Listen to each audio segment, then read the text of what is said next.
esa paciente se subió a un taxi. Cuando voy a la habitación, la paciente de al lado me dice, se fue la señora. ¿Cómo se fue? Estaba sola, ¿no? ¿Cómo se fue? ¿Y a dónde se fue? Se fue, me dice.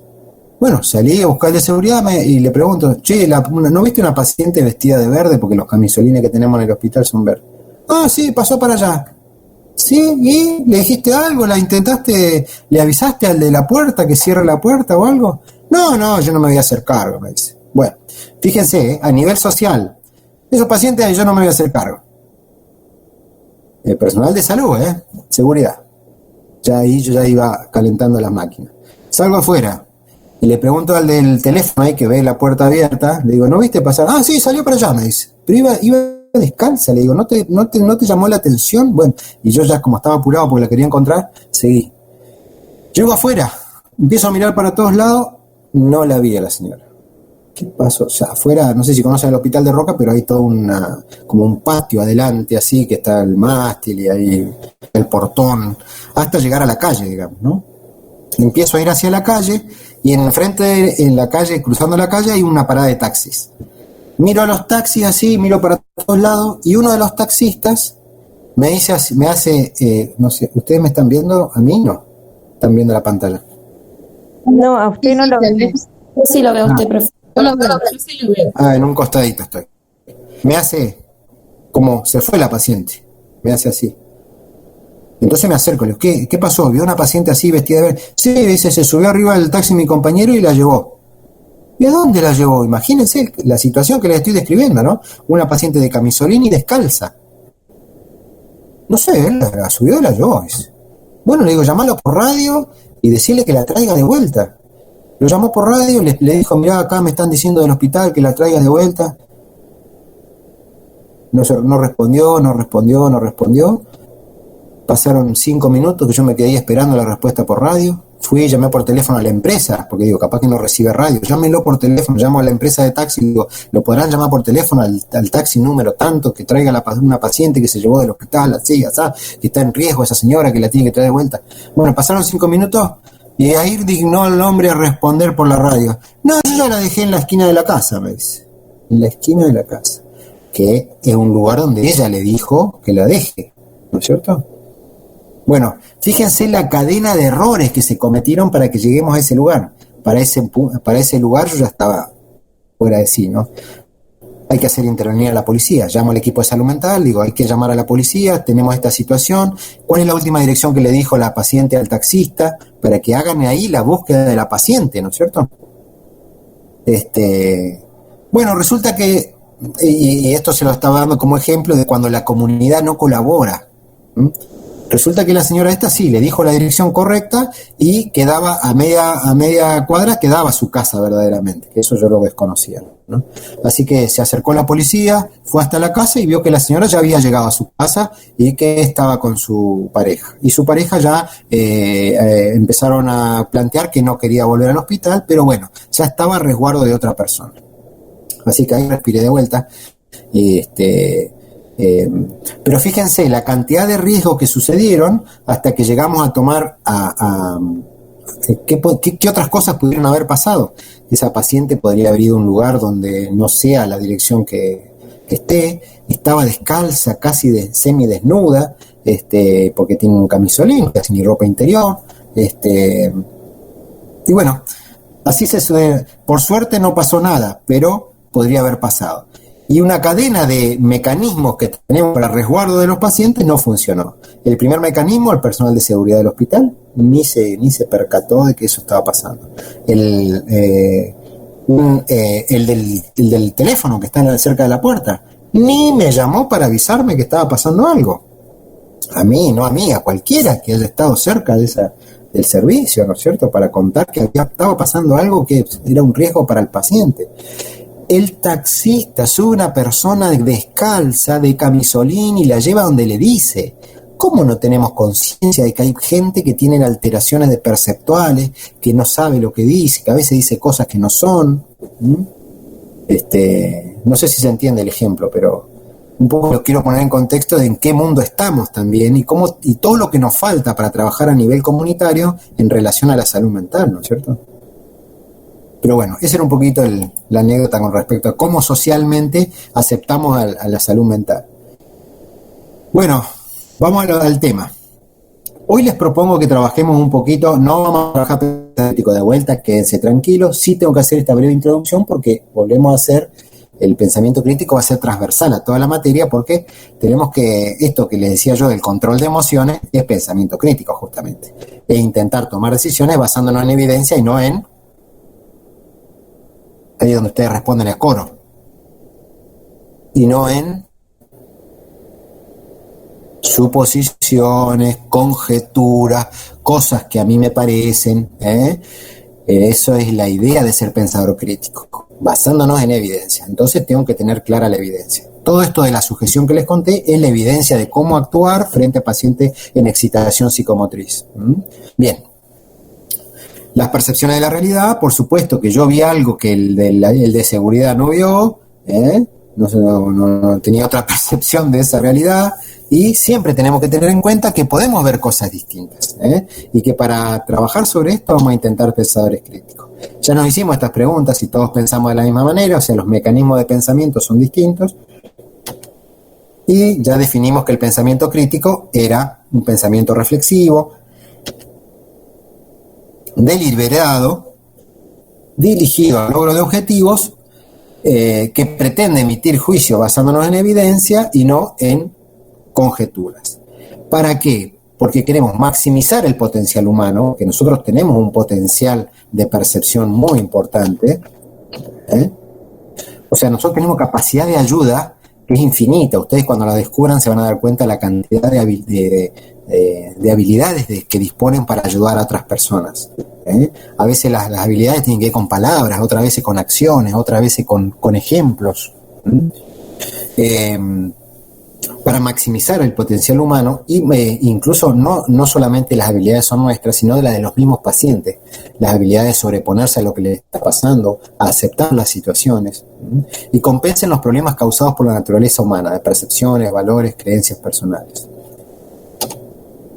Bueno, y ahora vamos un poquito al contenido para introducirnos a lo que es el método de trabajo. Nosotros ya hablamos un poquito de esto, pero la cientificidad de la enfermería tiene dos momentos. El periodo que es precientífico, esto creo que lo dijimos en la introducción también, y a partir del año 1950 se empieza a considerar que la etapa científica, la enfermería la empieza a tener. Y el PAE es parte de esa introducción. ¿En qué año estaba Florence Nightingale? ¿Se acuerdan?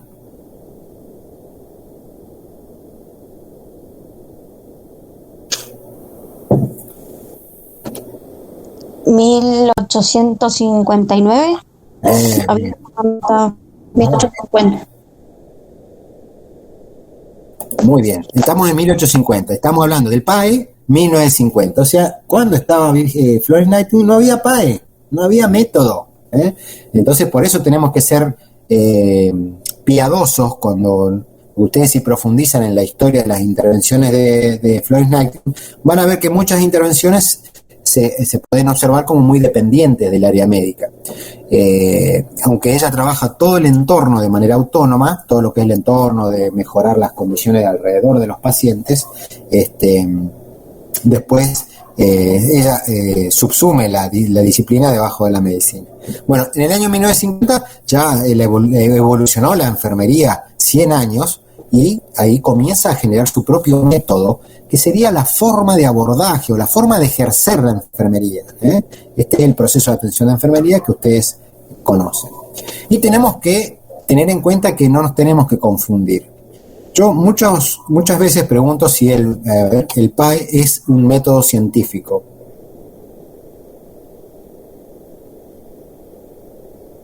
¿El PAE es el método científico?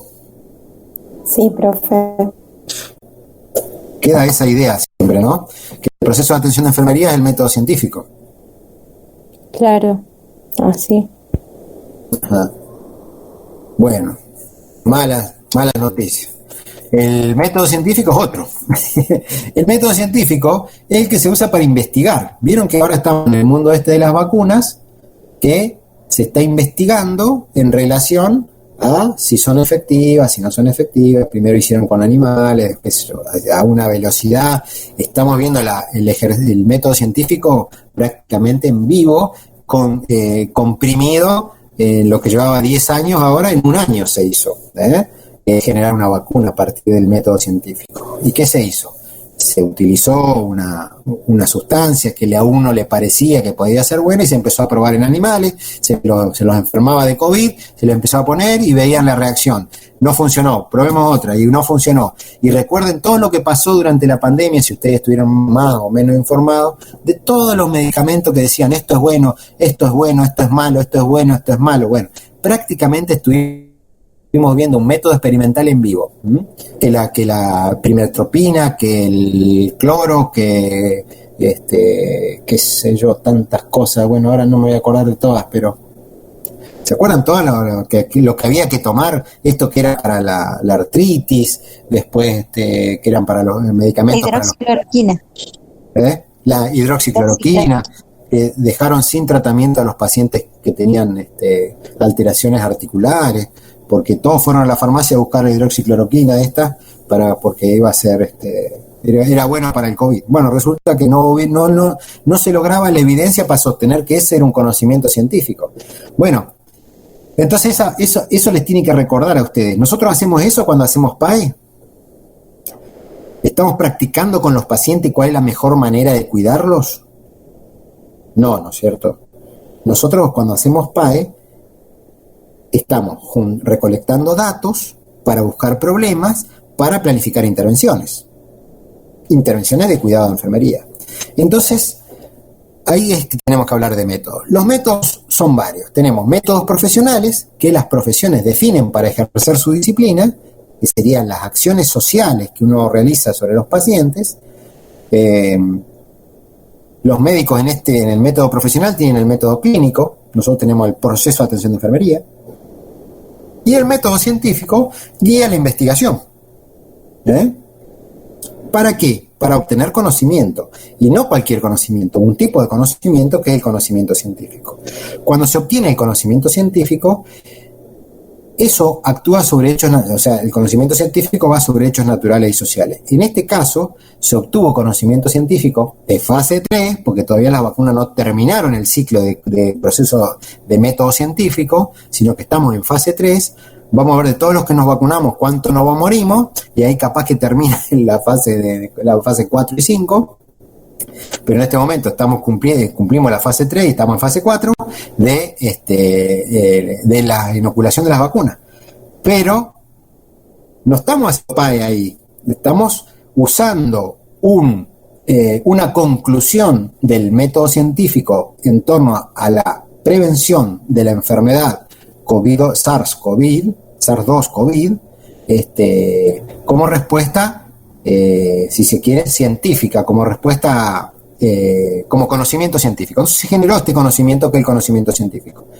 Y sigue pasando por otras modalidades, esto de la publicación de Lancet, que cada institución que regula los medicamentos tiene que aprobarla en cada país, porque le hacen un montón de pruebas de estabilidad. Bueno, todo eso no es PAE, todo eso es generación de conocimiento científico. Cuando se produce el conocimiento científico, lo ofrecen a la sociedad, a la comunidad, en este caso a la comunidad médica y de salud, sobre todo, porque los enfermeros también vacunamos, y le dicen, esta vacuna funciona en este porcentaje y es segura de ser utilizada. Entonces, tienen que saber ustedes que ese conocimiento se obtuvo acá. No se obtuvo con el método clínico, que los médicos usan eso para diagnosticar pacientes. Se logró encontrar a través del método científico. Se planteó un problema, enfermedad que no tiene cura, se planteó y no tiene prevención, se planteó una hipótesis utilizando el ADN de un virus y el ARN de otro, podemos llegar a emular la capacidad de la membrana celular del SARS y con eso a enseñarle al individuo, al sistema inmunitario del individuo a que reaccione de otra manera frente al SARS-2. Ahora en el video que les ofrezco después van a ver que justo hablamos del SARS. Ese conocimiento, sí, Profe, claro, yo quiero retractarme a que el método científico, digamos, del PAE es la aplicación. O sea, nosotros el PAE, cuando lo hacemos, lo hacemos a través de la aplicación del método científico. Entonces no es que el PAE es el método científico. Yo entendí mal, entonces le dije, claro. no, está bien, ¿eh? Estamos en el momento de equivocarnos. Yo hasta grande creí que el PAE era el método científico de la enfermería, lo decía así también, pero es una, si se quieren, es un error epistemológico, es un error de conocimiento, y seguramente en algún momento de la carrera le estamos diciendo a los estudiantes que el método científico y el PAE son parecidos o son lo mismo. La única relación que hay entre el método científico y el PAE es que el PAE está inspirado en el método científico. ¿Por qué? ¿Y por qué le digo esto? Porque tampoco es como dice usted que el PAE es la aplicación del método científico en la enfermería. Porque nosotros no hacemos... Claro, en realidad a nosotros lo que nos enseñaron es que el PAE, o sea, el proceso de atención de enfermería, es la aplicación del método científico la práctica asistencial para que a los profesionales les permita prestar los cuidados de un paciente, o sea. Ahora vamos a descubrir dónde está el error, digamos. Está bien, ¿eh? Yo estoy de acuerdo que te dijeron eso, a mí también me lo dijeron, y hoy ustedes ya están en tercer año y están en condiciones de discriminar un poquito más las definiciones. En su momento sirvió, porque ustedes ahí tienen que transformarse en profesionales. Entonces, para transformarse en profesionales, va a basar su práctica en conocimiento científico. Pero eso es basar práctica en conocimiento científico. Cuando decimos método científico, el objetivo del método científico, ¿cuál es? ¿Cuál es? La aplicación del PAE. El objetivo del método científico, ¿cuál es? Lo tiene en la pantalla, mire, ahí se lo estoy marcando.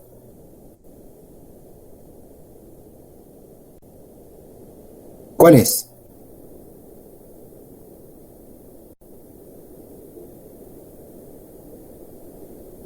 ¿Lo ven, no? La cientificidad. ¿Lo ven en la pantalla ustedes que dice no confundir métodos? Lo ven muy chiquito. ¿Están con un teléfono? Bueno. El objetivo del método científico es obtener conocimiento. Y un tipo de conocimiento específico. Un tipo de conocimiento que es el conocimiento científico. En este caso, la vacuna de Moderna es eficaz.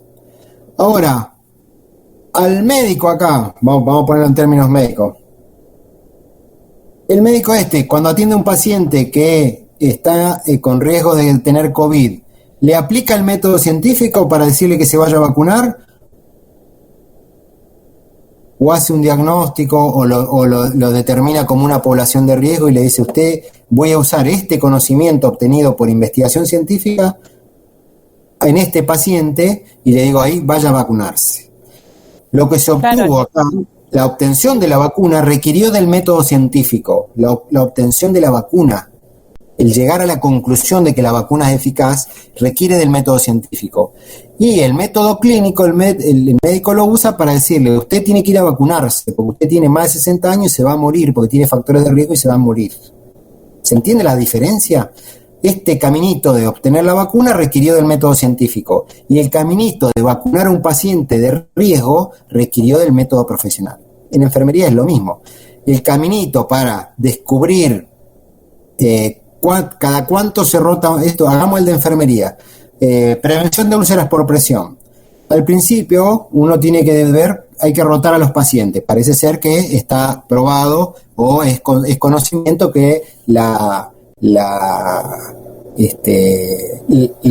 ¿cómo se llama? El peso de las prominencias óseas, el peso de la persona sobre las prominencias óseas en contacto con la cama produce lesiones. Si este paciente está inmovilizado, ¿no es cierto? Eso parece ser que se observa de la práctica. En la realidad, uno ve a un paciente que está acostado mucho tiempo y se lastima, se le produce úlceras por presión.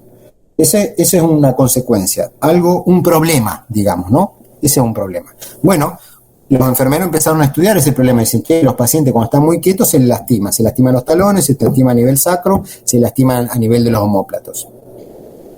Ese es un conocimiento que ven como un problema. ¿Cómo intervenimos? Entonces el caminito para ahí tiene que ser para el lado científico. Es decir, ¿cómo intervenimos? Ya lo hicieron, ¿eh? Vamos a empezar a darlo vuelta a nosotros. Hipótesis científica.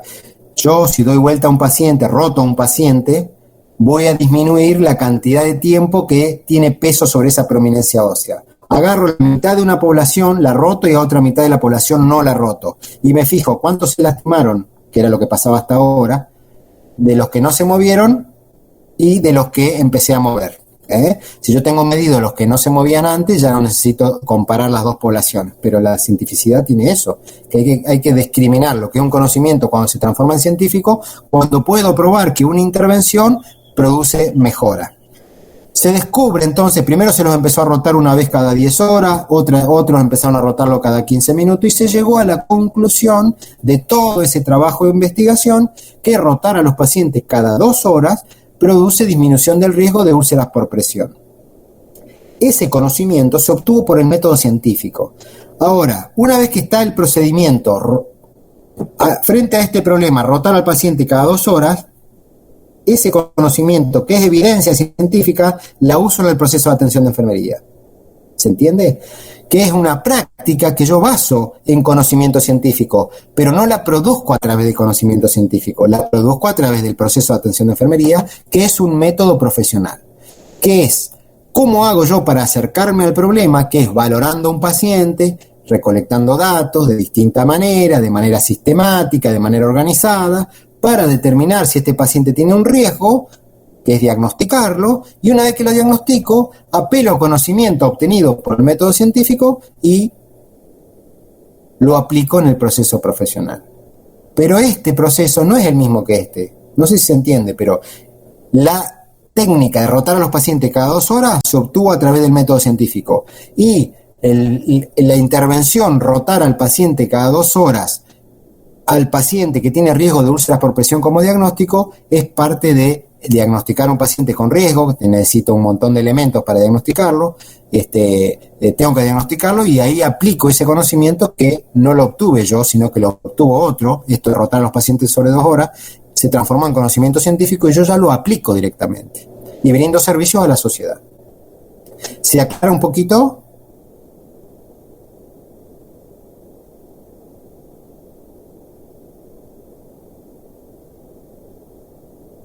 Sí, profe. ¿Queda más claro? Sí, Entonces, ahora sí. Nuestras intervenciones, porque uno podría pensar, porque hay que sacar el conocimiento vulgar, que es el conocimiento no obtenido por método científico, sería el conocimiento que aparece en la sociedad, que parece una práctica que se utiliza cotidianamente, pero no está basado en ningún método científico. ¿Recuerdan el ejemplo de, abran un poco los micrófonos, recuerdan el ejemplo que les di de la curación de úlceras por presión? Que yo fui por varios lugares preguntando cómo se curaban. ¿Se acuerdan de eso o no? Sí, profe. ¿Se acuerdan que yo encontré 20 o 30 cosas que se hacían sobre los pacientes, de las cuales no sabíamos cuál era la mejor? Muchas de esas cosas que me decían que usaban para curar las úlceras por presión era conocimiento vulgar. Como les digo, muchas veces me dijeron, muchos enfermeros me dijeron, nosotros allá estamos usando el aloe vera. Es conocimiento vulgar. Para que eso se transforme en conocimiento científico, tiene que atravesar el método científico. O sea, yo tengo que hacer una hipótesis, es decir, la aplicación de aloe vera acorta el tiempo de cicatrización, mejora ¿cómo se llama? La circulación a nivel periférico, lo que produce mejor. Eso sería una hipótesis. Tengo que agarrar una población con úlceras por presión, ponerle aloe, me tiene que aprobar eso porque es un procedimiento experimental esa investigación.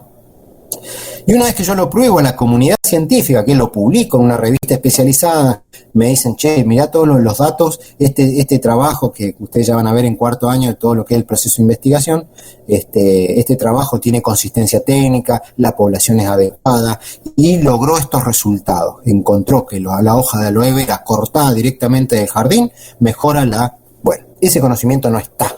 Es un conocimiento vulgar, es un conocimiento que ese nivel de conocimiento científico no se obtuvo, no se pudo probar todavía. Así que le hayan puesto hojas de aloe vera era mala praxis o mal ejercicio de la enfermería, ¿se entiende? O hojas de bálsamo, o diluciones de qué sé yo, como procedimientos que yo vi que se aplicaban que estaban ya desactualizados. Carbón activado, diluciones que hubo en su momento alguna evidencia que sostenía ese procedimiento, pero estas personas no se actualizaron y quedaron en el tiempo. Entonces por eso convivían todas estas intervenciones sobre el mismo problema. Y nos quedábamos con esto, de que no estábamos aplicando conocimiento científico actualizado, en este caso, a este problema que se diagnostica. Bueno, entonces, que quede claro, los profesionales cada profesión tiene determinado su método. Si nosotros le hablamos de PAE a un kinesiólogo, no va a saber de qué hablamos, le decimos a un médico que usamos PAE, no sabe de qué hablamos, así que es un idioma que estamos nosotros acordando que la forma de ejercer la enfermería es el proceso de atención de enfermería, que es nuestro método y es un tipo de método profesional. El proceso de atención de enfermería decía, bueno, van a encontrar varias definiciones, un planteamiento para resolver problemas, esto creo que ya lo vimos también. Es un método que aplica la enfermería en el ejercicio profesional para concretar su misión específica. Eso lo planteaba Silvina Malvares, que es una cordobesa que está acá en Argentina. Alfaro Lafebre dice que es un conjunto de acciones intencionadas que la enfermera realiza en un orden específico con el fin de asegurar que una persona o grupo de personas necesitadas de cuidado de salud reciban el mejor cuidado posible de los profesionales de enfermería. Fíjense que son todas definiciones autónomas. Método que aplica la enfermería en el ejercicio. No dice es un método para ayudar a los médicos ni para atender enfermedades, ni en ningún momento siempre se habla de cuidados de salud, basado en la reflexión de capacidades cognitivas técnicas interpersonales para cubrir las necesidades del paciente y su familia. Y este es del 75, es bastante vieja. El proceso de atención de enfermería sirve para todo esto, para individualizar la atención. Cada persona tiene un proceso distinto, o sea, uno no puede agarrar, hacer una receta de problemas que tienen los pacientes y aplicárselas a todos, porque cada paciente tiene un problema distinto e incluso dentro de cada problema las estrategias de cuidado van a ser distintas. No voy a atender a todos los pacientes que tienen riesgo de úlceras por presión de la misma manera. Tengo que adaptarme al paciente y ahí es donde individualizo la atención. Una de las críticas que se le hacía a Nanda era como que era generalizada la atención. Y en realidad, cuando uno individualiza la atención es en el momento de la intervención, no del momento diagnóstico. Porque requiere de cierta estabilidad el momento diagnóstico, pues, que a mí me pasó eso cuando yo me formaba, que me enseñaban que los diagnósticos eran tan individuales como las personas mismas. Y entonces eso impide, sería que cada paciente es un problema, digamos, ¿no? Un problema distinto. Y eso impide el análisis teórico, porque yo no puedo agrupar para estudiar cuál es la mejor manera de intervenir. Si los problemas en el nivel de problema, que es un nivel de abstracción mayor al de la intervención, no lo puedo generalizar, tampoco puedo, no me permite poner en tela de juicio las intervenciones, porque todas van a estar bien, porque no las puedo cuestionar, ¿se entiende? Así que bueno, individualiza la atención. En el momento de la intervención individualizamos la atención. En el momento de hacer objetivo también individualizamos la atención porque nos planteamos objetivos con el paciente y para ese paciente de manera individual.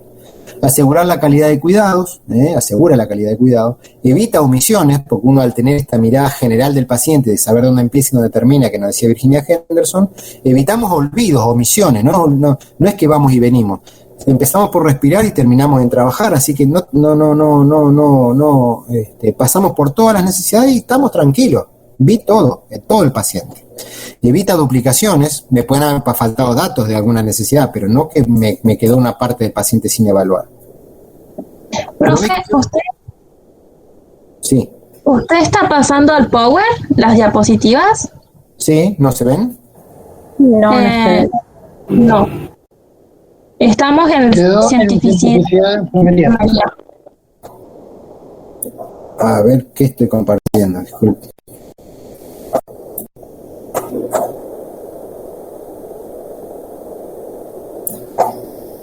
Vamos a hacer borrón y cuenta nueva, entonces aquí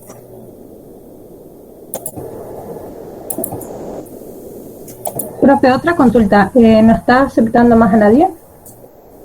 hay algunos que quieren ingresar. Sí, una compañera. A ver. Dígale que intente ingresar ahora, a ver. Bueno, ahí le digo. ¿Ahí se ve, no? Sí, Pero ¿para qué sirve beneficios? Esa es la diapositiva que estoy... Y sí, se entiende. Ah, bueno.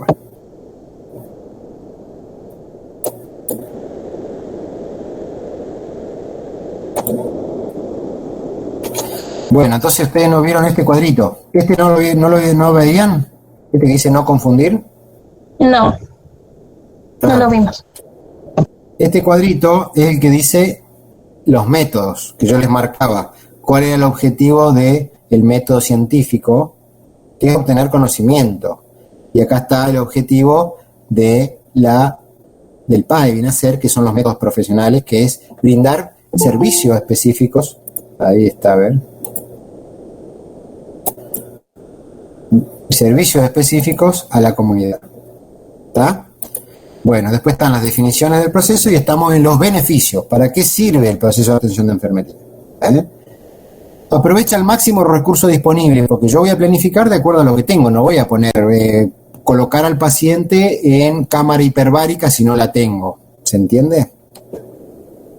Ahorra tiempo y energía, provee bases para la investigación, proporciona generación de conocimiento, disciplinar propio, promueve la participación del usuario. Porque, y esto sí, a ver, los conmino a que ustedes también lo hagan, cuando hagan sus procesos de atención de enfermería, compártanlo con el paciente, porque a veces parece que solamente el proceso se hace para el docente, o para la enfermera, o para el equipo de enfermería, si quieren ser más específicos. Pero los procesos se realizan para el paciente, así que compartir la mirada, por supuesto, en términos de lo que el paciente pueda comprender. Mire, yo estoy viendo esto, ¿a usted qué le parece? ¿Qué es nuestro diagnóstico? Compartámoslo con los pacientes. Hoy justo yo traje un paciente recién operado de una cirugía, lo traje de quirófano, una cirugía que le hicieron una apendicectomía, y apenas veníamos en el camino, le vengo diciendo cómo van a ser los cuidados y que nos vamos a concentrar en este momento, en este primer momento, nuestra concentración va a ser en el dolor. Y ahí le estoy compartiendo mi diagnóstico, que es dolor agudo, que ya sé que este paciente lo va a tener y que vamos a tratar de trabajar sobre él. ¿Y cómo vamos a trabajar? Y le expliqué la escala del dolor, le dije, mira, el objetivo es que no tengamos dolor, yo tengo la posibilidad de darte analgésico a libre demanda, de una manera determinada, pero necesitamos hacer este caminito. Y entonces yo ya compartí mi diagnóstico con ese paciente al momento de regresar a la sala, con todos los datos que yo ya traía de mi valoración. ¿Se entiende? Y el paciente estuvo de acuerdo, incluso el paciente ahí se siente cuidado, se siente seguro, y seguramente con esa sola intervención le disminuye el dolor. Porque uno a veces tiene dolor de miedo al dolor, que se llama, que por las historias de cirugías previas, por lo que se cuenta, es como los partos, ¿vio? Si una mujer que va a tener su familia, su primer bebé, y escuchó que siempre el parto es doloroso y es un parto y todas estas recomendaciones, bueno, tenemos casi muchos números comprados para que lo viva de esa manera también, porque va a esperar eso, no va a esperar otra cosa. Y por eso tenemos que trabajar en el parto sin dolor nosotros, y si hay posibilidad de tener parto sin dolor.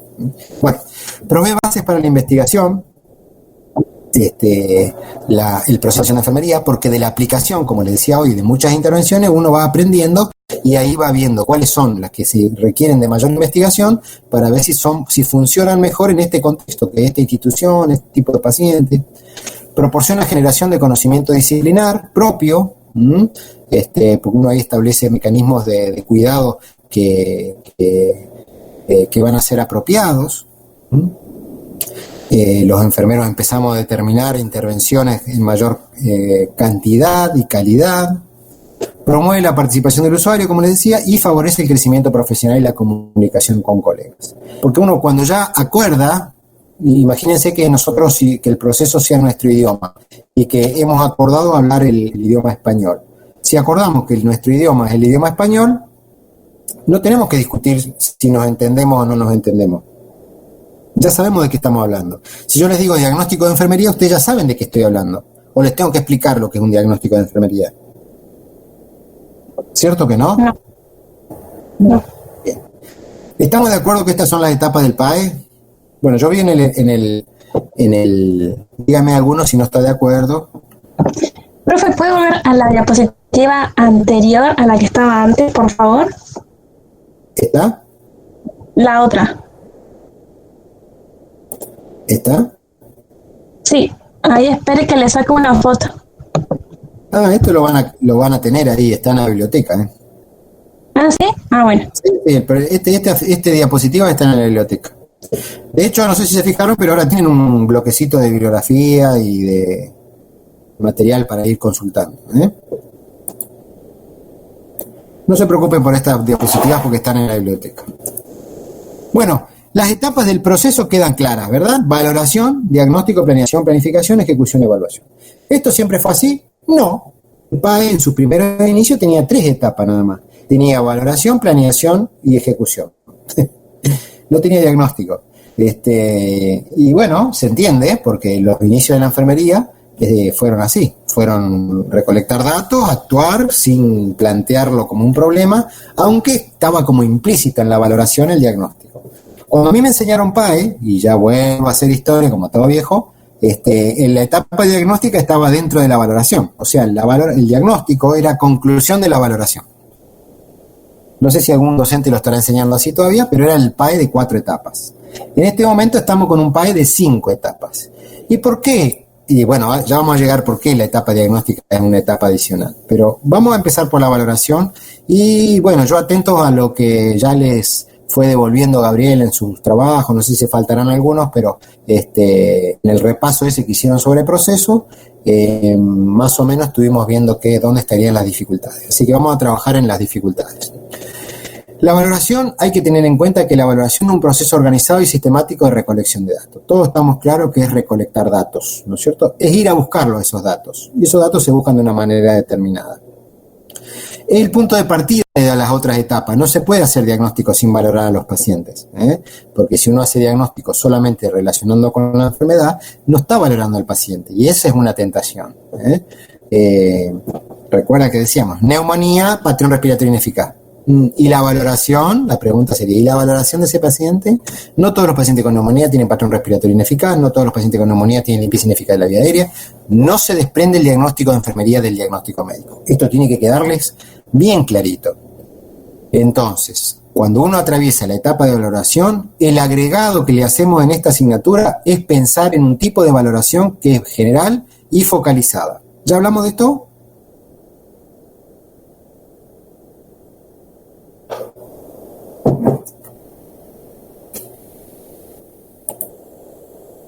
Hola. ¿Puedes repetir, profe? Porque justo se me fue. Si yo les digo valoración focalizada, ¿usted qué me dicen? ¿De qué estamos hablando? Que es específica de una, o sea, que es específica. De acuerdo al cuadro que tengo, pasamos a valorar ciertas cosas. A ver, un ejemplo de Es valoración. diferente a una valoración general. ¿Un ejemplo?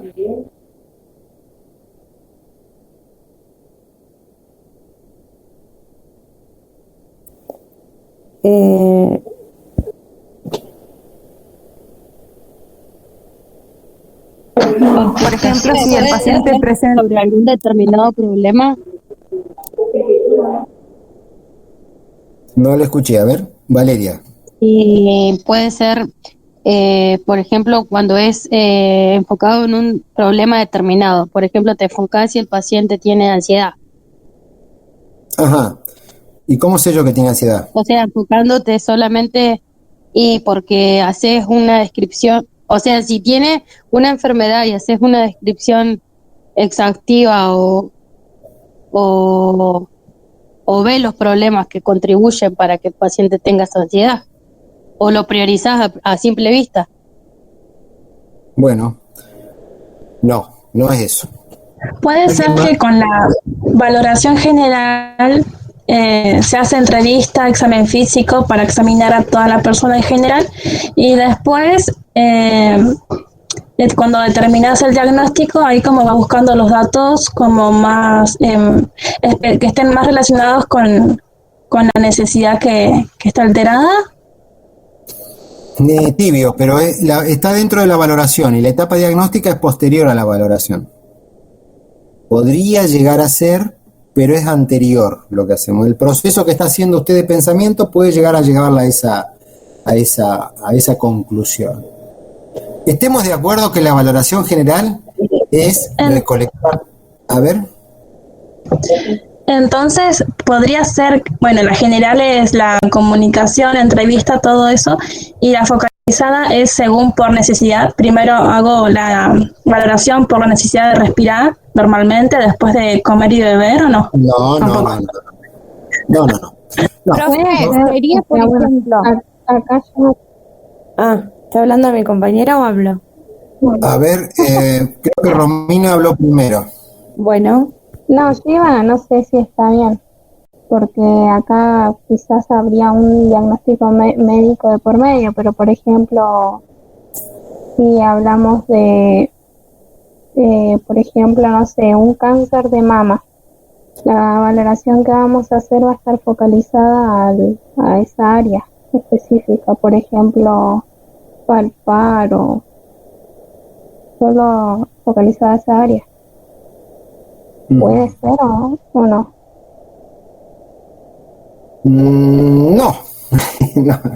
No. Si no tiene ningún instrumento, digamos, no sería. Profe, podría ser que, o sea, para la valoración focalizada tenemos que saber cuál es el problema determinado de lo que estamos... No tenemos que saber el problema, porque lo que queremos saber son los problemas justamente. En la etapa de valoración... sería la recolección la recolección de datos para el problema y después ver los datos objetivos y subjetivos que vemos del paciente. Bueno, todo no, les digo, todo no. Ahora lo vamos a aclarar. No, nada, profe. No tengan miedo, porque estamos justo en ese momento. Estamos justo en el momento de ruptura. El concepto de valoración focalizada nosotros lo estamos dando en esta materia, aunque ustedes ya lo vieron, nada más que lo vamos a conceptualizar. Y ahora cuando yo les diga, ustedes me van a decir, mirá vos. Bueno, primero estamos en etapa de valoración. ¿Ustedes están intentando llegar a a ponerlo posterior al diagnóstico de enfermería? No, porque estamos en etapa de valoración. Lo que queremos hacer con la valoración es recolectar datos.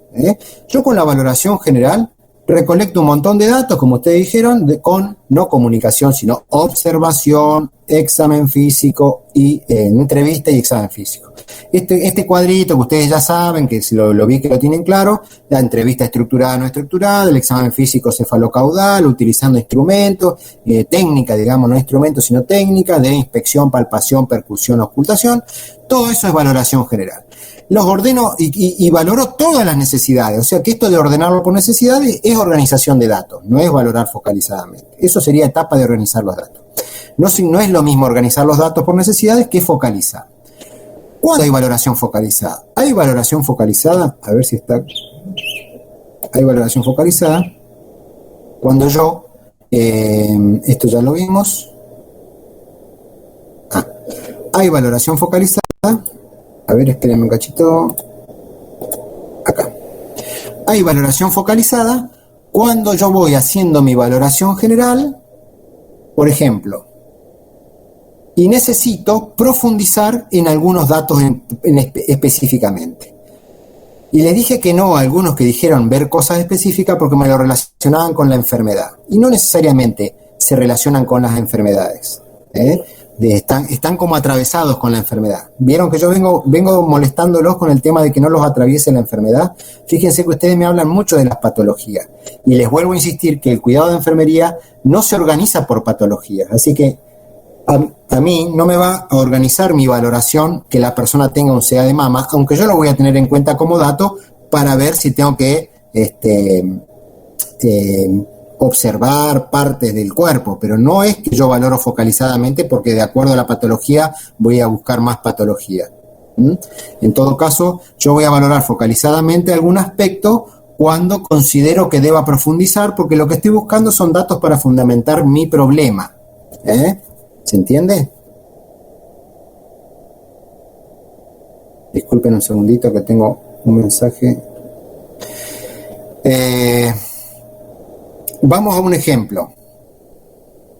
Si un paciente, ustedes van a hacer valoración general, llegan a la observación y encuentran que está con deterioro sensorial, ¿no? O sea, ustedes le hablan, el paciente no le contesta. Ustedes ven que está con los ojos cerrados. Lo tocan, no responde. ¿Ustedes piensan que hay que usar algún instrumento de valoración específico para ver el estado de conciencia de ese paciente? Puede ser la escala de Glasgow, algo así. No me sale. Glasgow, la escala de Glasgow. Entonces, yo apelo a un instrumento que está validado. ¿Qué significa que está validado? Que ha sido investigado y mide lo que dice medir y lo utilizo en ese momento. ¿A todos los pacientes yo le hago escala de Glasgow o solo le hago a los pacientes que tienen deterioro sensorial o sospecha de deterioro sensorial? ¿Vale? Solamente el que tiene sospecha de deterioro sensorial. Entonces, por eso es focalizada, porque yo a medida que voy haciendo mi valoración general, apelo a estos instrumentos para profundizar. Entonces ya viene a mi mente la idea de que este paciente tiene un deterioro sensorial. Digo, este paciente no responde.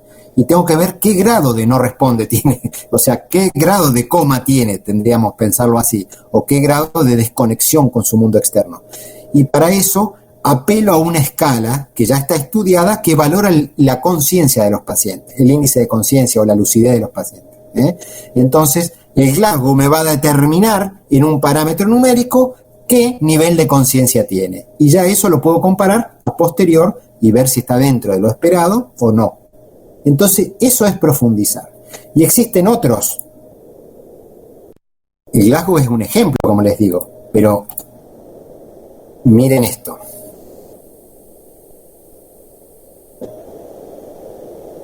¿Ven la pantalla? ¿Ven que cuestionarios, test, índices para la valoración de pacientes, enfermero? Este es un instrumento, es un manual, si se quiere, un manual de valoración focalizada que utilizan los enfermeros españoles. En este lugar, que es una provincia, digamos, es como una región de salud. Y acordaron trabajar con estos instrumentos. Bueno, tiene una introducción. A ver si yo puedo agrandar un poquito la imagen. Ahí se ve mejor. Sí. Ahora vamos a página en blanco, pero fíjense. Ellos están organizados por patrones funcionales de Marjorie Gordon, que es percepción del control de la salud, y este es el cuestionario de salud general de Goldberg. Es un instrumento que mide el estado de salud general de los pacientes. Y les explica, población diana sería a quién se le puede aplicar, población general, sugerido para la valoración de la salud mental, también sugerido para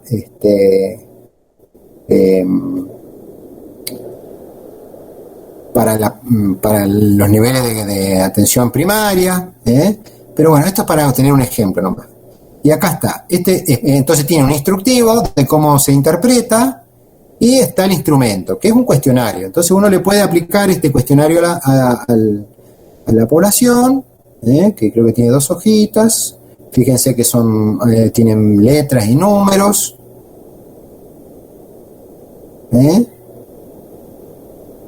Y después, bueno, hasta ahí era el cuestionario ese de Goldberg, que mide salud general.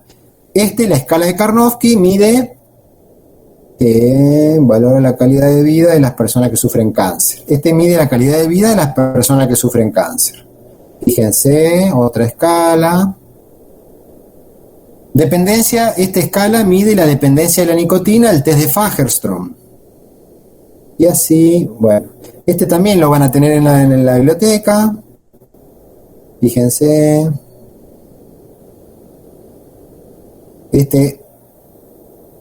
La escala de Norton. ¿Vieron la escala de Norton en segundo año?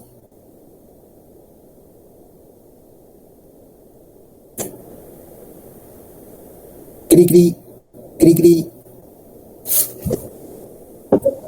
No me Solamente yo me acuerdo que la leímos o algo de eso, pero no nos dieron mucha información de esa, solamente con la Glasgow, y esa es la que más vimos, digamos. El nombre, pero no me acuerdo mucho.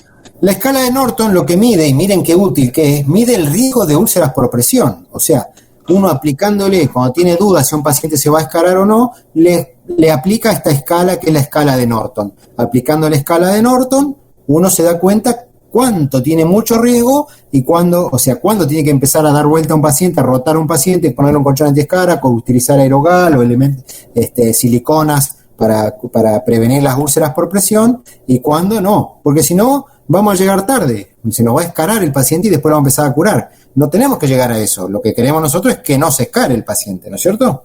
Entonces, ¿cuándo diagnosticar un paciente con riesgo de úlceras por presión? Tranquilamente podemos usar la escala de Norton para determinar riesgos. Si a mí me parece que este paciente puede tener riesgo de úlceras por presión, le mido estas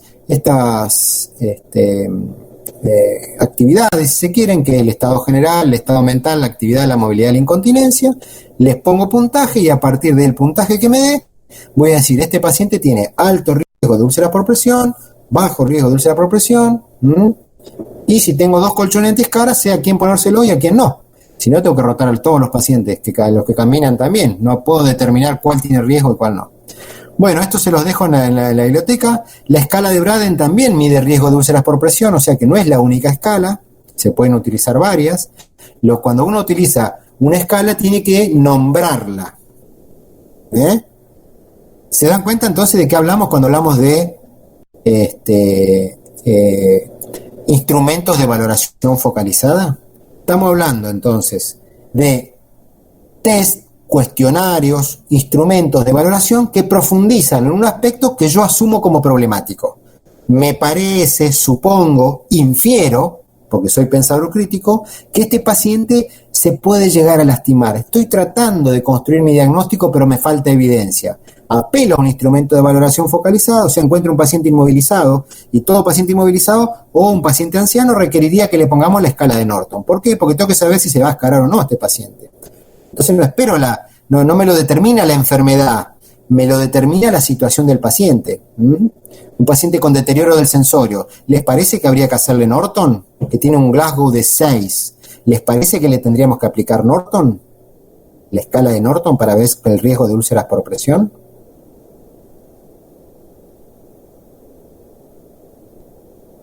Hola, hola.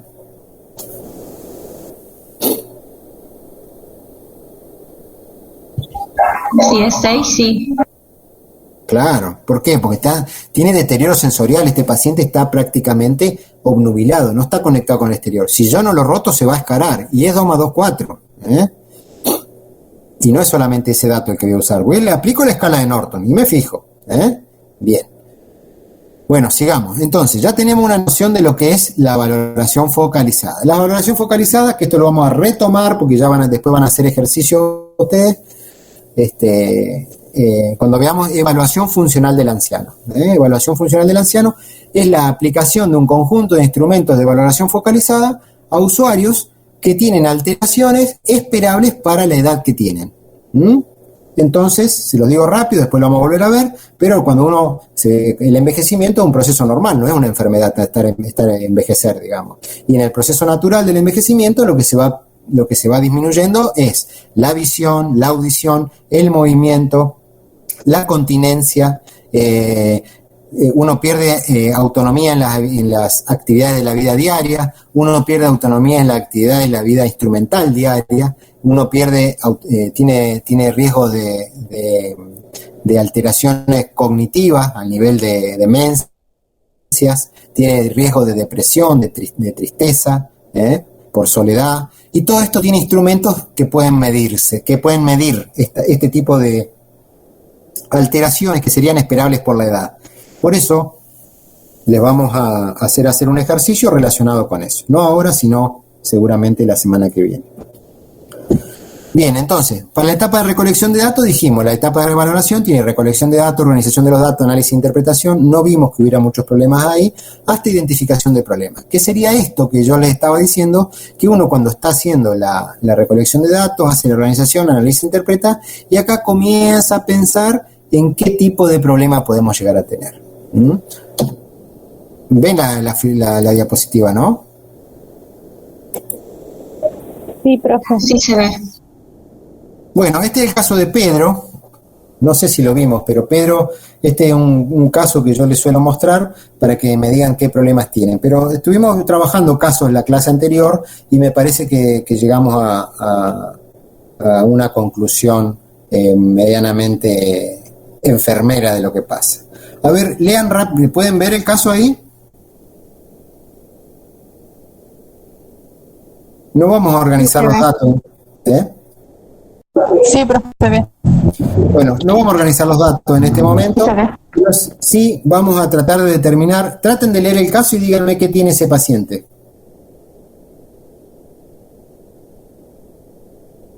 El primero que diga una respuesta correcta se gana un 10% del puntaje del final.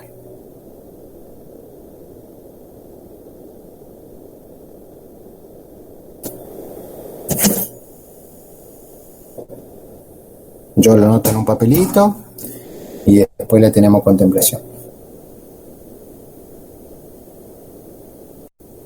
Mete presión así, profe. Claro, esa es la idea.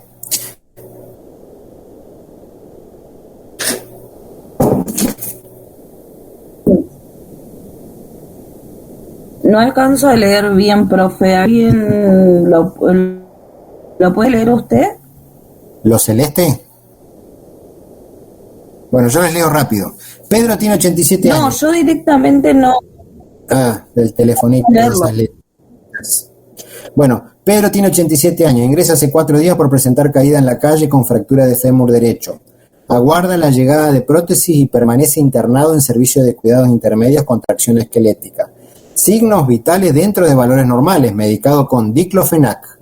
El familiar que lo visita refiere que le da la sensación de que ha perdido peso, dice, se le notan los huesos. Se observa pérdida de turgencia en la piel, por momentos desorientado en tiempo y espacio, pérdida de memoria inmediata, y llama al personal con el nombre de sus hijos. No presenta movimientos activos, autónomos, en el lado afectado. Presenta pérdidas involuntarias de orina, al tacto los miembros inferiores permanecen algo frío y pálidos. Tiene indicado restricción de movimientos, control de signos vitales, vía intermitente y analgesia arreglada. ¿Qué tiene este paciente? ¿Puede ser deterioro a nivel cognitivo o algo parecido? ¿Deterioro a nivel cognitivo? Sí, por Riesgo de caídas. Bien, es correcto. Va a ser difícil que se caiga, pero ya se cayó, ¿eh? Claro, yo pensé eso también al principio, pero como ya está en cama y tiene restricción de movimientos, pero por el tema de que pierde la memoria, digo yo, no sé cuál. Está con una tracción esquelética. Ah, bueno, a ver. Por eso ¿Qué está pensando ahí? Por eso decía, no sé, no lo puedo relacionar, pero algo con lo cognitivo. Claro, y también que pierde pérdidas involuntarias. Se relaciona también con llamar al personal de enfermería con los nombres de sus hijos y tiene el origen de la caída. Ajá. ¿Y qué tiene que ver eso con la orina? Que tiene un desequilibrio a nivel cognitivo que puede ser que se esté desmilinizando las vainas o no? Sí, la lógica de lo que le está pasando al proceso, con el proceso de envejecimiento es correcta, pero las pérdidas involuntarias de orina, si bien están relacionadas con el deterioro de, si se quiere, del sistema nervioso, no está relacionada con lo que usted piensa que es este deterioro cognitivo. ¿Pérdida de control de esfínteres? Claro, o sea, lo que estamos tratando, lo que yo les quiero preguntar es si estos son problemas nuestros, enfermeros, o no. Entonces, hay un problema nuestro que parece que estuviera rondando ahí, lo que ustedes no saben es la etiqueta, que la tendrían que saber, pero bueno, no la saben. Confusión aguda tiene este paciente, porque nombra a sus hijos con el nombre, está confuso. Este paciente, si ustedes ven en la NANDA, van a encontrar que este paciente tiene confusión aguda. Pero no tiene solo eso. ¿Qué otra cosa tiene? Esto del deterioro cognitivo, metámoslo todo dentro de ese paquete. ¿De la movilidad también? Bien, tiene deterioro de la movilidad física. ¿Por qué tiene eso? Por las fracturas. No me digas por qué se cayó. Por las fracturas, profe. Claro, porque se cayó, tiene una fractura. Pero tiene una tracción esquelética. ¿Ustedes saben lo que es una tracción esquelética? Sí, a donde dice que Es cuando tienen peso. perdió peso y que se le notan los huesos, por eso. ¿Eso lo está relacionando con el deterioro de la movilidad física? No, lo que usted dijo de los huesos, que no le entendí muy bien. Como que se me corta de ratos. Bueno, este paciente tiene efectivamente deterioro en la movilidad física. ¿Por qué? Porque tiene una tracción esquelética. Entonces va a haber cosas que no va a poder hacer. Por un lado está fracturado, como dijeron, pero además tiene una tracción esquelética. Aunque quiera no va a poder moverse porque tiene un peso en el pie que mantiene la tracción, digamos, el cuerpo el cuerpo de este paciente va a estar atado a ese elemento, que es ¿cómo se llama? Es un estribo, digamos, donde el paciente tiene el pie ahí y lo tiene con peso, ¿no es cierto? Es una tracción esquelética que hace que permite que se alineen los huesos para que no se monten uno sobre otro y empiece a hacerse el callo, y bueno, que esa sería una cicatrización patológica. Entonces se los deja en tracción hasta que llega la prótesis y ahí los operan. Esa es la estrategia traumatológica, si quieren, la estrategia médica. Ahora los enfermeros tenemos que ver cómo cuidamos a este paciente. Este paciente entonces tiene confusión aguda. No esperemos que el paciente pida algo porque él está confuso, nombra a los hijos, nos nombra con el nombre de los hijos. Tenemos que evaluar si este paciente es capaz de pedir alimentos, si come solo o necesita que le demos de comer en la boca. Hay que ver si tiene esa habilidad, digamos, de relacionar el alimento con comerlo. ¿Por qué tiene deterioro de la movilidad física? Si el personal de cocina le deja el alimento lejos de él, ¿lo va a poder alcanzar? Entonces, No, profe. dentro del plan de cuidado vamos a tener que tener en cuenta todo eso que está relacionado con ¿qué? Con el deterioro de la movilidad física. ¿Este paciente va a poder ir al baño? No. No es cierto, está atado a la cama. Entonces vamos a tener que prever que este paciente tiene deterioro de la movilidad física. Vemos si controla esfínteres, impresiona que no, así que le vamos a tener que poner pañales. Y todo eso está relacionado con el deterioro de la movilidad física. La incontinencia trae además otros problemas que uno los puede pensar, que están relacionados con el riesgo de lesión, que tiene el uso de pañales va a traer otro problema, que es el riesgo de lesión, que es la dermatitis que se produce en los pacientes por el contacto de la humedad en la piel. Y tiene otro problema que estuvimos mencionando con la escala de Norton y la escala de Braden, que es un paciente que está inmovilizado. Miren la edad que tiene prominencias óseas, y si este paciente no hacemos algo, ¿qué va a pasar? Va a tener úlceras por presión. Va a tener úlceras por presión. ¿Dice acá que tiene úlceras por presión? No, ¿no es cierto? No.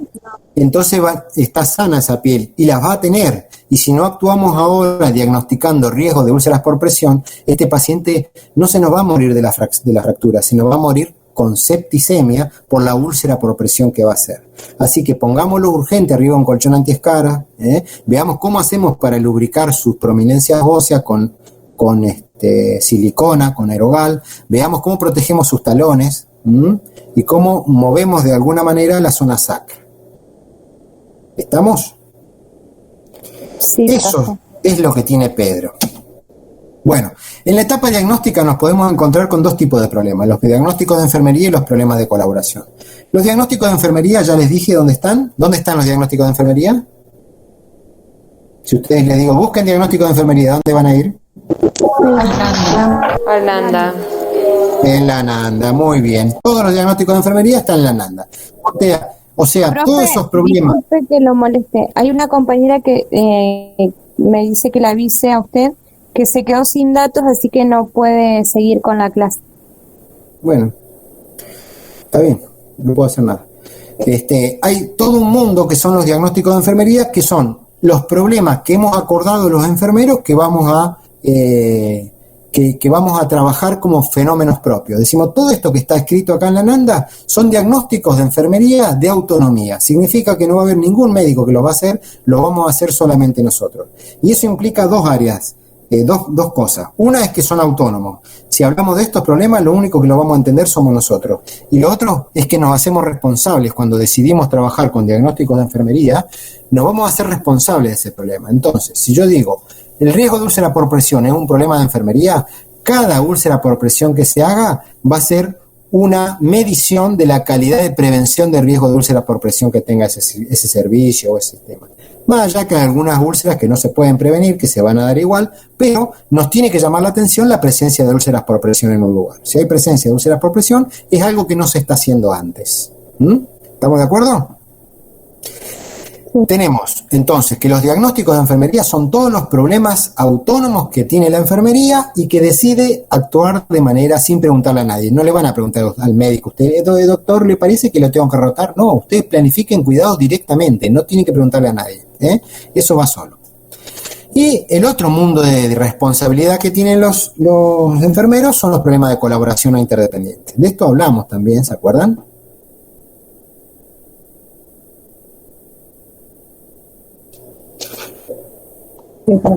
Sí, profe. A ver, ¿quién se anima a decirme lo que es un problema de colaboración?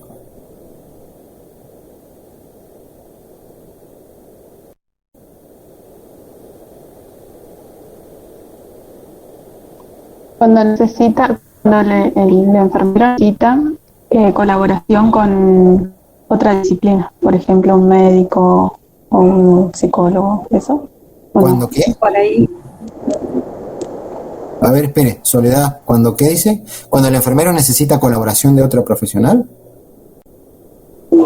¿De otro médico? Bueno, no. De otra disciplina. No. Erika. No es que... podría ser cuando no se ponen de acuerdo por ahí en el método de intervención. No. Romina. No sería que queremos colaboración de otras áreas, sino que en conjunto armamos el plan de cuidados. No. ¿Colaboración del paciente? No. Bueno, estamos adivinando. Bueno, yo lo dije, pero no se acuerdan. Problemas colaborativos. Si tienen un papelito, anoten lo que les voy a decir a partir de ahora. Los problemas de colaboración, lo voy a decir despacio, miren. Los problemas de colaboración son responsabilidad de la enfermería y son las complicaciones potenciales de las enfermedades, los tratamientos o los exámenes diagnósticos. La palabra mágica va a ser complicaciones.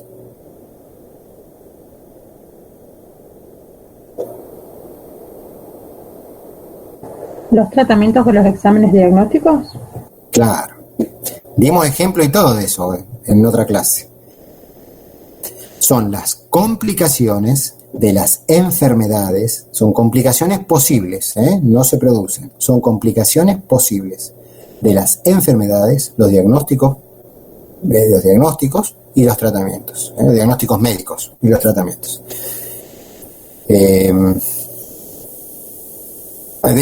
Los diagnósticos, los exámenes diagnósticos, no los diagnósticos médicos, los exámenes diagnósticos. Entonces, con esto vamos a ejemplificar un poquito rápido. Si un paciente tiene neumonía, ¿en qué tiene que pensar la enfermera? en las complicaciones potenciales de la neumonía. ¿Cuál es la complicación potencial de la neumonía?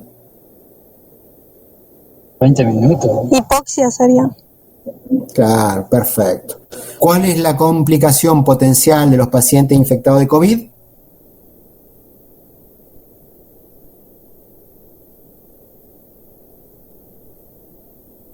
La misma. ¿Neumonía? Neumonía. No, neumonía es la enfermedad. Nosotros no nos tenemos que meter con las enfermedades, nos tenemos que meter con las complicaciones. Lo que tenemos que saber es que un paciente que tiene neumonía, como complicación posible, puede hacer hipoxia, puede tener una complicación de la enfermedad que hipoxia. Un paciente que me dicen, este paciente tiene COVID, yo tengo que pensar, los pacientes COVID hacen hipoxia, por eso voy y lo saturo muchas veces. ¿Se entiende? Porque si no, saturo a todo el mundo por rutina. Y yo tengo que saber que una complicación, cuáles son las complicaciones de esas enfermedades, porque tengo que actuar en consecuencia. No estoy cuidando al paciente en torno a eso, sino que estoy tratando de descubrirlo rapidito. ¿Por qué? Y ahí es por qué es colaborativo. Porque yo ya sé que el paciente tiene neumonía. Voy, lo saturo y satura 88, 85. ¿Qué hago? Llamar al médico.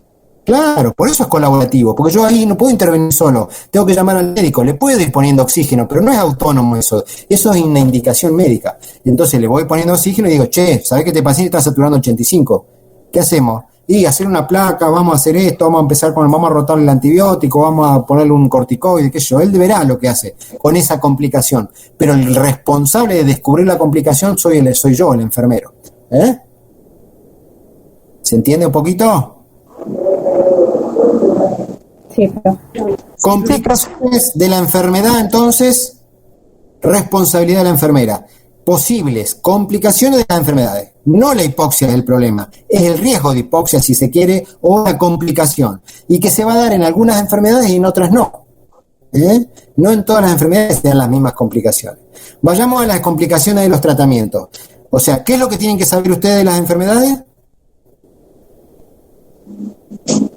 Las complicaciones. Las complicaciones, la palabra mágica. Bueno, vayamos a los tratamientos. Ustedes realizan tratamientos, administran medicamentos, administran oxígeno, administran cataplasma, qué sé yo, no sé, ahora ya no se usa más, calor, frío, distintos elementos tópicos. ¿Qué tenemos que saber nosotros de eso?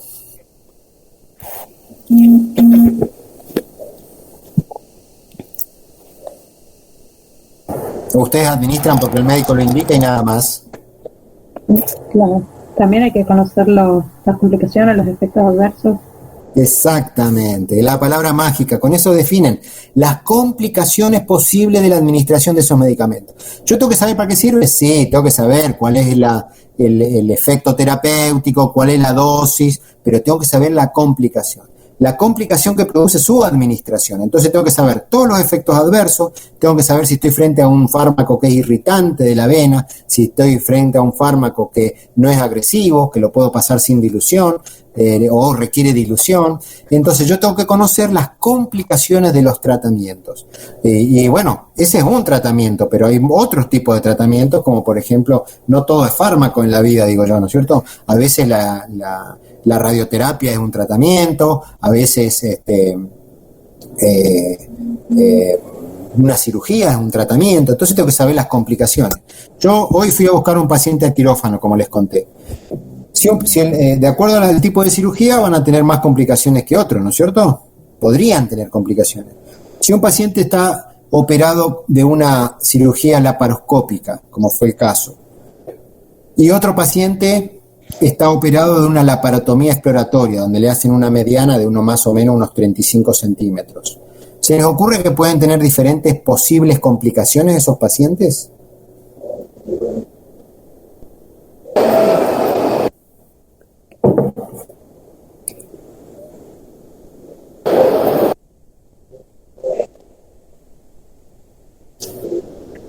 ¿Puede ser que uno sea un poco más invasivo que el otro? ¿Y cuál sería la complicación?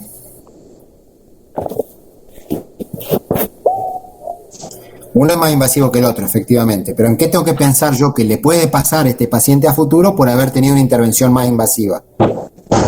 Riesgo de infecciones. Antes que eso, ¿qué le va a pasar? Sí, una es esa, riesgo de infección. La movilidad. Antes de eso, le va a llevar la vida al paciente. Se muere. Si tiene esa complicación, se muere si yo no la descubro.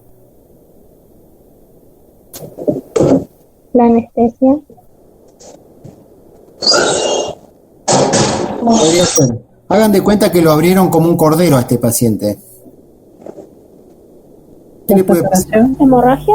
Hemorragia. Este paciente puede tener una hemorragia y no necesariamente la puedo ver. Le hicieron una laparotomía exploratoria, 35 centímetros de cicatriz, abrieron 5 campos, abrieron la piel, el músculo, abrieron la aponeurosis, abrieron el peritoneo, todo eso abrieron. Y después cerraron todo eso.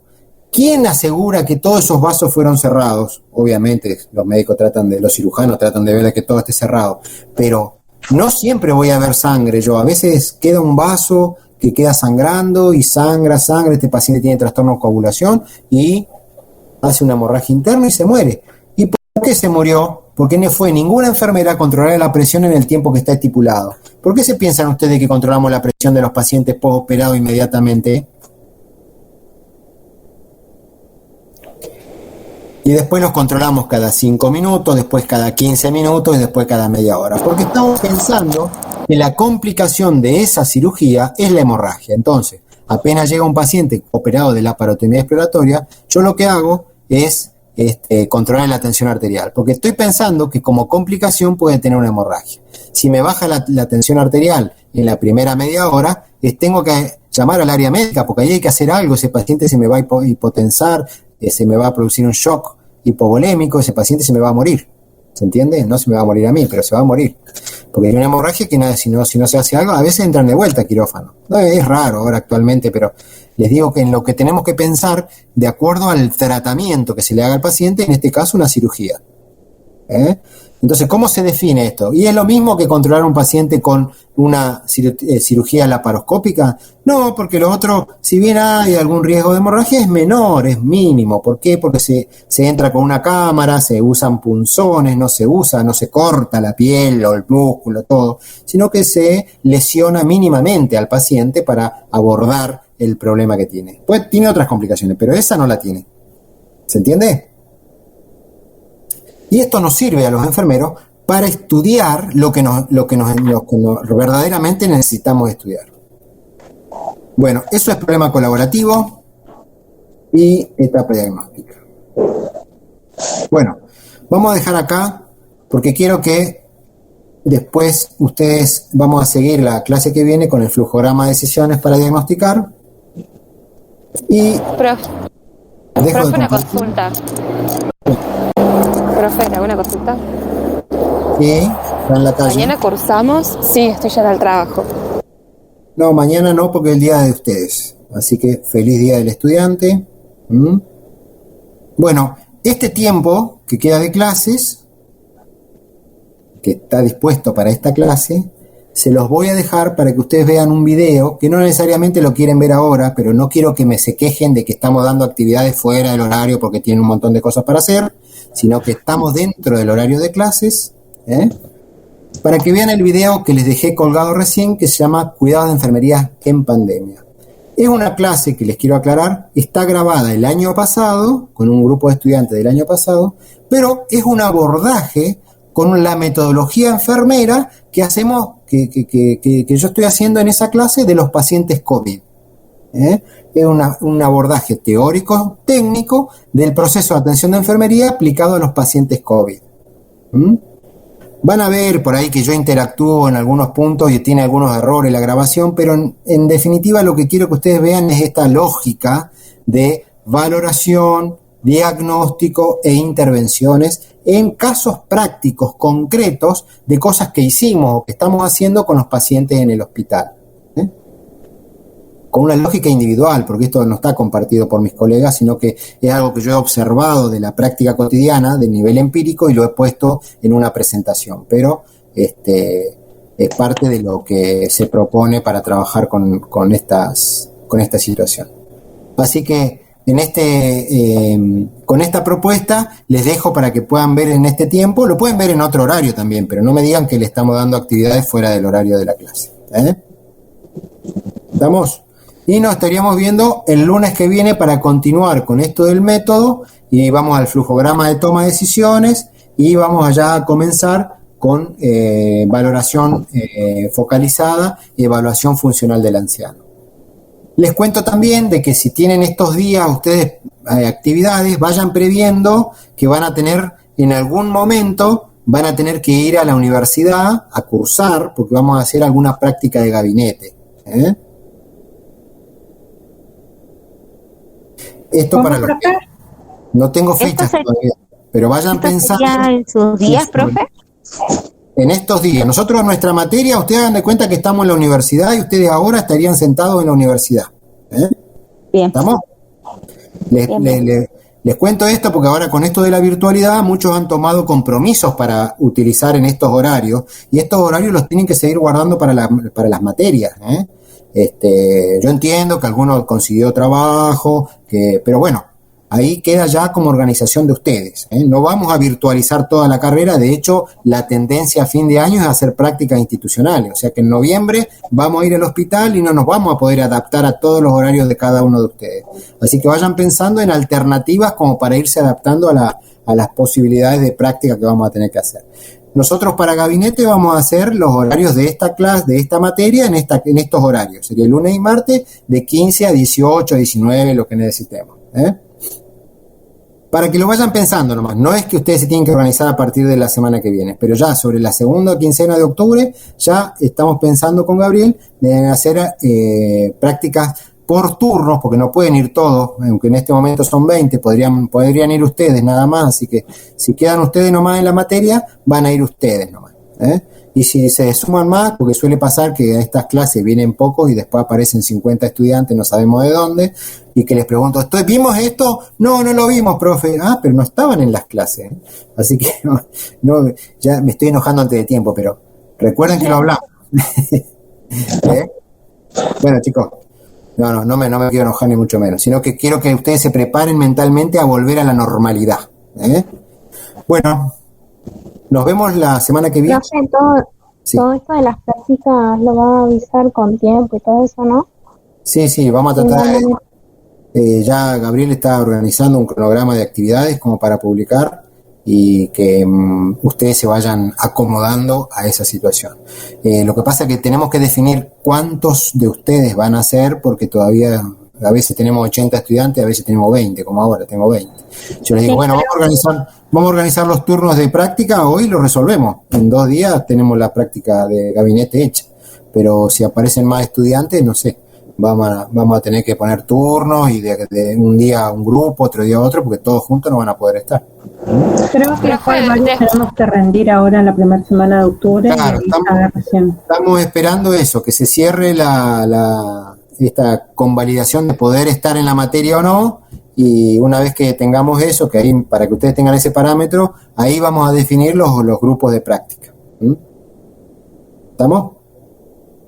Le quería hacer otra consulta. ¿Alguna fecha estimativa de parcial o trabajo práctico? No sé, alguno de esos. Vamos a terminar con la evaluación funcional del anciano y después de eso vamos a hacer un parcial. Calculo que va a ser sobre 15 de octubre, por ahí. Profe, ¿le hago una consulta sobre las prácticas? Sí. No sé si la voy a poder responder, pero sí, dígame. Tenemos prácticas de materna después de esa quincena de octubre. Solamente serían los días que cursamos esta materia, o sea, lunes y martes, las prácticas. Sí, nosotros en octubre vamos a hacer gabinete. Y después que ustedes pasen por materno, estamos tratando de que pasen por adultos, pero todavía no lo tenemos bien en claro. Vamos a ver si con la práctica de materno podemos hacer un ida y vuelta con sus actividades. Si van al hospital en materno, capaz que lo podemos resolver directamente con pacientes que ustedes seleccionen de ahí. Y si no, si vemos que no, porque ustedes de adultos, ¿qué práctica tuvieron? Ninguna, profe. Por eso. Yo mi práctica la hice, pero en 2018, o sea que pasaron varios. Claro. Y nos gustaría que ustedes pasen, aunque sea 1 o 2 días por adulto, para ver por lo menos la dinámica, ¿Ustedes no saben, se han cargado medicamentos? ¿Ustedes saben administrar medicación? No, profe. No, eso se veía ahora en la práctica de segundo. Ah, Profe, igual una compañera me dijo que en la facu habían comprado un brazo y glúteos, no sé qué más. claro, bueno, eso es lo que queremos hacer en gabinete en la segunda quincena de octubre, de hacer esa práctica procedimental en gabinete, que obviamente no es lo mismo que hacerla sobre pacientes, pero bueno, es un inicio, es por lo menos ver de qué se trata, pero después nos gustaría que también pasen por el hospital, aunque sea 1 o 2 días, con nosotros, con Gabriel, con Romina y conmigo, o conmigo, cualquiera de los 3 va a estar, para que ustedes por lo menos tengan una experiencia de estar ahí. No sé, ¿no les gustaría eso? ¿Lo ven como un problema? Yo Sería re bueno, re necesario. cuando estaba estudiando, estaba desesperado por hacer práctica en el hospital, pero bueno, veo que los estudiantes no les entusiasma mucho. Como le dije, yo mi última práctica la hice en 2018, el año que no pongo una inyección. Claro. Así que, Sí, profe, pasa que queremos, necesitamos, pero también nos habían dicho que por ahí la práctica de adultos, como que era más seguro que no la tuviéramos, entonces... No, está bien. Esa práctica de adulto no la van a hacer, pero estoy tratando de que ustedes tengan una pasada, aunque sea más rápida. No van a ver todos los procedimientos, ni mucho menos. De hecho, no me interesa mucho a mí los procedimientos en esta materia. Los procedimientos, ustedes no se hagan problema porque no han puesto una sonda nasogástrica, eso lo vamos a charlar en el gabinete. Lo vamos a ver a la técnica ahí, pero ese no es el problema. El problema es ver a los pacientes con ojo de enfermero, no el colocar una venoclisis. Ustedes se van a recibir, van a ir a colocar una venoclisis y no van a poder el primer día, pero el 4º día van a poder. O sea, el procedimiento lo que hay que hacer es saberlo nada más. Después es practicarlo, y la destreza no requiere mucha ciencia. Es como andar en bicicleta, ¿viste? Una vez que se aprende, listo. Eso no tiene complejidad. La complejidad es ver a los pacientes con ojo de enfermero y que ustedes no me digan, y de acuerdo a la enfermedad que tenga, vamos a ir viendo. No, ahí están usando la enfermedad como organizador de cuidado. Esto es lo que todavía tenemos que lograr. Bueno, vean el video ese a ver si les gusta del cuidado de enfermería en pandemia, y nosotros les cuento lo que estábamos pensando. Todavía estamos pensando, no podemos darle fecha ni nada, pero son cosas que estamos pensando porque nos parece que ustedes lo necesitan, y queremos, favorecer, facilitar que ustedes tengan un mejor nivel de ejercicio de la enfermería cuando tengan el título intermedio. ¿Quedamos así? ¿Alguien más quiere preguntar algo? Si no, nos despedimos hasta el lunes que viene. Bueno, profe, chao, gracias. Nos vemos, profe. Chao, profe. Chao, nos vemos.